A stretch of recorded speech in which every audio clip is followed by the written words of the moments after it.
നേമം മണ്ഡലത്തിൽ വൈഷ്ണ സുരേഷിന്റെ പേര് കോൺഗ്രസ് പരിഗണനയിൽ. തിരുവനന്തപുരം ജില്ലയിൽ വിവിധ മണ്ഡലങ്ങളിലായി 4 വനിതകളാണ് കോൺഗ്രസിന്റെ പരിഗണനയിലുള്ളത്. Ramani P Nair, Freeda Simon, Veena S Nair എന്നിവരെയാണ് പരിഗണിക്കുന്നത്. ഓരോ ജില്ലയിലും സ്ഥാനാർത്ഥി ലിസ്റ്റിൽ 25% സ്ത്രീ സംവരണം വേണമെന്ന് AICC നിർദ്ദേശിച്ചിരുന്നു.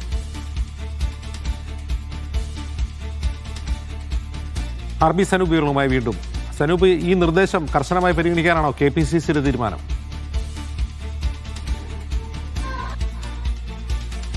തിരുവനന്തപുരം ജില്ലയിൽ വിവിധ മണ്ഡലങ്ങളിലേക്ക് വേണ്ടി പരിഗണിക്കുന്നത് 25% സ്ത്രീ സംവരണം ഈ പ്രാഥമിക ലിസ്റ്റിൽ വേണമെന്നുള്ള നിർദ്ദേശം AICC നൽകിയിരുന്നു. അതിന്റെ അടിസ്ഥാനത്തിൽ കൂടിയാണ് ഇപ്പൊ 4 വനിതകളെ പരിഗണിക്കുന്നതിൽ ഏറ്റവും ശ്രദ്ധേയമായിട്ടുള്ളത് നേമത്ത് വൈഷ്ണ സുരേഷിന്റെ പേര് വന്നു എന്നുള്ള കാര്യമാണ്. നമുക്കറിയാം, തിരുവനന്തപുരം കോർപ്പറേഷനിലെ മത്സരത്തിൽ മുട്ടള വാർഡിൽ നിന്ന് മികച്ച വിജയം നേടി സംസ്ഥാനമൊട്ടാകെ തന്നെ ശ്രദ്ധയിൽ വന്ന സ്ഥാനാർത്ഥിയാണ് വൈഷ്ണ സുരേഷ്.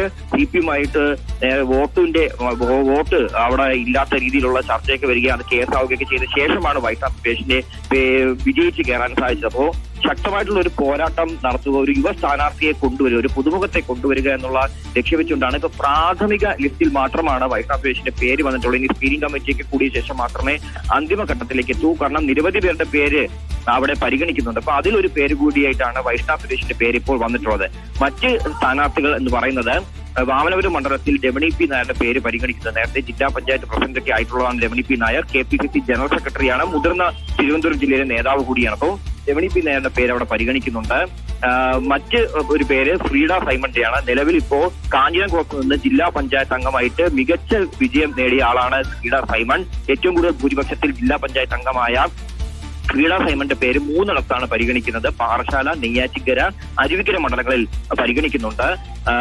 മറ്റൊന്ന് വട്ടിയൂർക്കാവിൽ യൂത്ത് കോൺഗ്രസിന്റെ സംസ്ഥാന ജനറൽ സെക്രട്ടറി ആയിട്ടുള്ള വീണ എസ് നായരുടെ പേര് വീണ്ടും വന്നു എന്നുള്ള കാര്യമാണ്. നേരത്തെ ഇവിടെ നിന്ന് മുമ്പ് മത്സരത്തിലൊക്കെ ഇറങ്ങിയിട്ടുള്ള ആളാണ് വീണ എസ് നായർ. ഇപ്പൊ വീണ എസ് നായരുടെ പേര് കൂടി വട്ടിയൂർക്കാവിന്റെ ലിസ്റ്റിലേക്ക് പരിഗണിക്കുകയാണ്. അജിത്. ശരി സനൂപ്.